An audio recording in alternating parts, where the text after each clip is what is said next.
Tudo que você acredita sobre quem você é está errado. E não, isso não é um exagero. Você nunca nasceu. Pode parecer insano, mas a ideia de que você começou no dia em que saiu do ventre de sua mãe é apenas mais uma história que você aceitou sem questionar.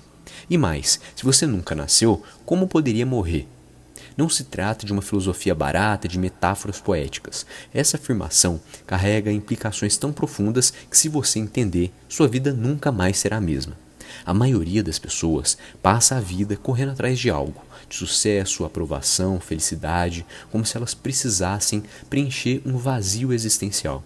Só que esse vazio é alimentado por uma ilusão, a de que você é um eu limitado, separado do resto do universo. Mas e se tudo que você chama de eu fosse apenas um papel temporário em um jogo muito maior? Como você vive sabendo que aquilo que acredita ser a sua identidade é apenas a ponta do iceberg? Hoje eu vou te mostrar que as ideias de nascimento e morte são ilusões que criam limitações na sua vida.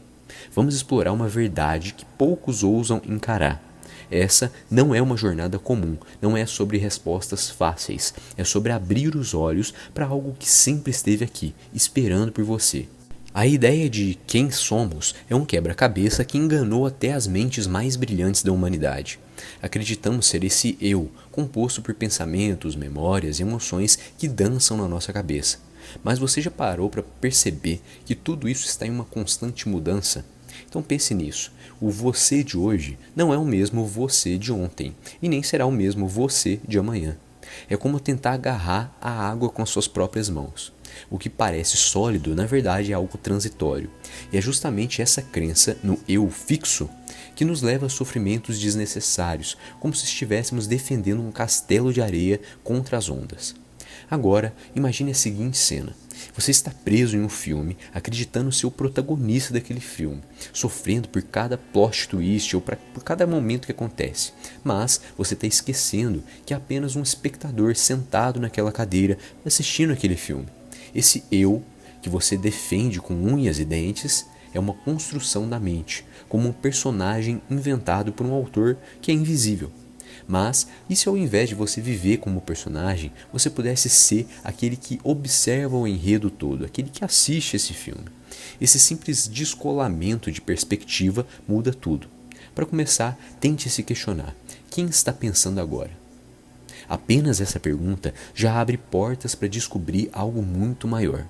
A grande pegadinha é que, enquanto estamos obcecados com essa ideia de proteger esse eu, ignoramos a vastidão do que realmente nós somos. Você nunca nasceu com um eu limitado. Essa identidade que defendemos com tanto fervor é apenas uma máscara, uma fachada. E, ao removermos essa camada, começamos a tocar uma verdade muito mais profunda. Mas calma, porque aqui a questão se torna ainda mais fascinante. Se o eu é uma ilusão, quem ou o que está ciente disso? Você já reparou que há algo em você que nunca muda? Não importa o que aconteça. É como o céu, ele está ali sempre presente, está sempre lá. Mesmo quando as nuvens passam, mesmo quando a chuva cai, ou mesmo quando o sol brilha, ele está sempre lá. Essa parte imutável em você é a consciência, aquela que observa os pensamentos, emoções e experiências sem ser afetada por eles. Enquanto tudo o mais flutua como as ondas por um oceano, a consciência é o oceano em si, profunda, vasta e está sempre presente. E acredite, ela está ali mesmo quando você esquece dela. Agora, experimente algo simples. Feche os seus olhos e observe seus pensamentos por alguns minutos. Quem ou o que está ciente de que você está pensando? Esse quem não é o mesmo do que seus próprios pensamentos. Ele é a testemunha silenciosa que apenas observa o show. Um exercício prático é criar um diário da consciência. Então você vai anotar situações do seu dia a dia e se perguntar: o que em mim estava ciente disso?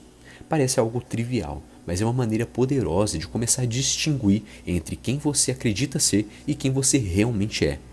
A beleza desse reconhecimento é que ele traz muita paz para sua vida. Quando você percebe que é a consciência e não o conteúdo dela, as coisas perdem peso. O trânsito, por exemplo, vira só uma cena passageira de um filme da sua vida. E sabe o que é ainda mais intrigante do que isso tudo? Essa consciência, a sua essência, nunca nasceu e nela nunca morrerá. Então, se ela sempre esteve lá, o que isso significa sobre quem você realmente é? Você nunca nasceu, isso já está certo e você provavelmente já concorda com isso. Pode parecer estranho ouvir isso, mas pense por um instante. O que você realmente é não começou com seu nascimento e nem mesmo terminará com sua morte. É como uma tela de cinema onde as imagens vão ali passando, mas a tela em si permanece intocada, independentemente do drama ou da comédia que esteja sendo projetada. A sua consciência é essa tela, é eterna, imutável e além de qualquer rótulo que tentamos colocar. Você não é a imagem que está ali em movimento, você é o plano de fundo eterno, onde tudo isso acontece. Vamos usar aqui um exemplo muito prático. Pense em um rio. Cada gota de água que passa está em constante mudança, mas o leito do rio permanece o mesmo, silencioso, inalterado. Assim, essa é a sua essência. O que você chama de você são apenas as águas correntes, os pensamentos, as emoções que vêm e vão, enquanto a sua consciência permanece lá, como um leito profundo que nunca nasceu. Experimente isso por si mesmo. Pergunte-se: quem eu sou sem meus pensamentos e sem as minhas memórias? Apenas fique com essa pergunta e veja o que surge na sua mente. Quando você começa a perceber essa verdade, um mundo completamente novo, completamente diferente se abre para você. O medo da morte, por exemplo, começa a perder força, porque como algo eterno poderia acabar. Não se trata de acreditar cegamente, mas de investigar como um cientista curioso. Afinal, se você nunca nasceu, quem ou o que esteve aqui, agora, vivendo essas experiências? Esse mistério é tão profundo quanto libertador, e a resposta começa a desapontar quando deixamos o ego de lado. O ego, como definido pelo psicanalista Carl Jung, é apenas uma parte da nossa psique, um mecanismo que usamos para nos relacionar com o mundo externo. Ele é essencial em certos contextos, mas também pode prender a uma visão estreita de quem nós somos. Eckhart Tolle, em O Poder do Agora, descreve o ego como uma identificação ilusória com formas, pensamentos e emoções. É como um ato que acredita ser o personagem, esquecendo de que sua essência está além do palco. Entender isso não é sobre negar o ego, mas reconhecer a sua transitoriedade. Você já se sentiu ofendido por algo e mais tarde percebeu que o motivo era algo insignificante? Isso acontece porque o ego opera como um sistema de defesa, protegendo essa identidade fabricada que nós criamos. Ele nos faz reagir a críticas como se elas fossem ataques pessoais. A filosofia indiana, Nasargata Madhyadra, dizia: você não é a pessoa, você é a consciência que percebe a pessoa. Quando entendemos que o ego é apenas um papel temporário, nossas respostas ao mundo começam a mudar. Em vez de reatividade, surge a clareza. Curiosamente, o ego também é comparável a sistemas de crenças rígidos, assim como religiões dogmáticas ou ideologias inflexíveis que criam divisões. O ego separa você do resto do mundo. Ele nos faz acreditar que nós somos indivíduos isolados, ignorando a interconexão que permeia tudo ao nosso redor. Esse mesmo padrão pode ser observado em comunidades online, por exemplo, onde pessoas se defendem opiniões como se fossem extensões do próprio ser, como se elas estivessem ligadas àquelas mesmas opiniões, como se essas opiniões fossem parte de quem elas são. O desapego do ego não é sobre você desistir de quem você é, mas de abrir para um senso maior de unidade e compreensão. Uma prática útil para desconstruir o ego é a autoobservação. Experimente manter um diário onde você anota momentos em que sentiu raiva, orgulho ou vergonha. Em seguida, pergunte-se: quem ou o que esteve dentro de mim sendo afetado? Isso ajuda a perceber que esses sentimentos são vinculados ao ego e não à sua verdadeira essência. Outras práticas, como a meditação e leitura de obras como A Morte do Ego, de Alan Watts, ajudam a aprofundar essa investigação. O objetivo não é eliminar o ego, mas transcendê-lo. Quando o ego é visto pelo que realmente é, surge algo poderoso, uma liberdade de viver sem as limitações de uma identidade fixa.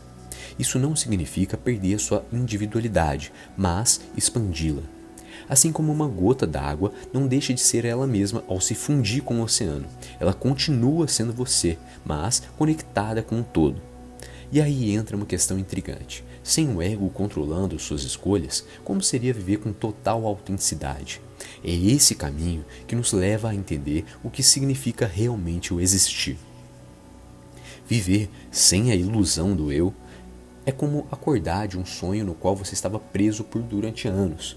Thich Nhat Hanh, um mestre zen budista, dizia: quando vemos profundamente a conexão, não há mais separação entre o eu e o outro. Esse entendimento nos permite olhar para a vida com um certo senso renovado de harmonia, como se a separação fosse apenas um mal entendido que finalmente esclarecemos. A prática do mindfulness, por exemplo, pode ajudar a cultivar essa percepção. Ao prestar atenção plena no momento presente, você percebe que a experiência não é sua, mas uma dança contínua entre você e o mundo. A ausência do eu, separado de você, também elimina o conflito interno. O sofrimento, muitas vezes, vem de uma luta entre o que nós somos e o que acreditamos que deveríamos ser.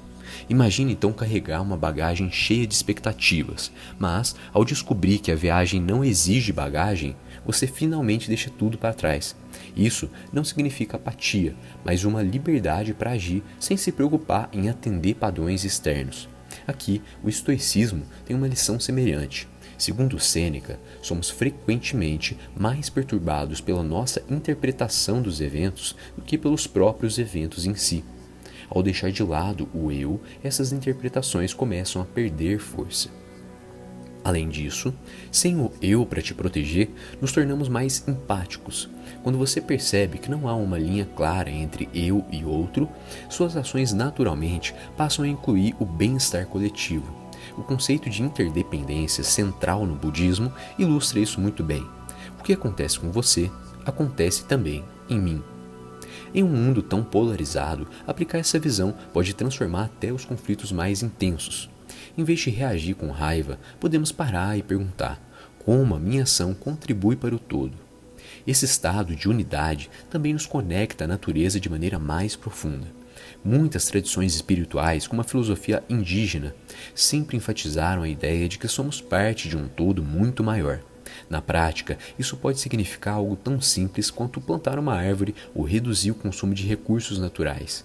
Essas ações deixam de ser motivadas por culpa ou por obrigação e passam a ser extremamente naturais a você, de quem você realmente é, alguém profundamente interligado ao ecossistema da vida.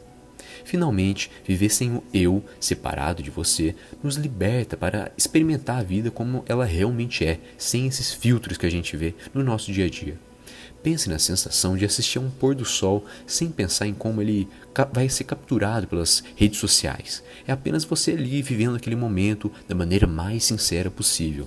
Alan Watts descreve isso como ser o processo, não o produto. E quando nos tornamos o processo, a pergunta que fica é a seguinte: como seria uma vida vivida inteiramente dessa maneira? Talvez a resposta não seja em pensar mais, mas em experimentar mais. Se esse assunto te chama atenção, recomendo que assista o vídeo que está aparecendo em sua tela. Nele eu te explico como funciona a lei da suposição.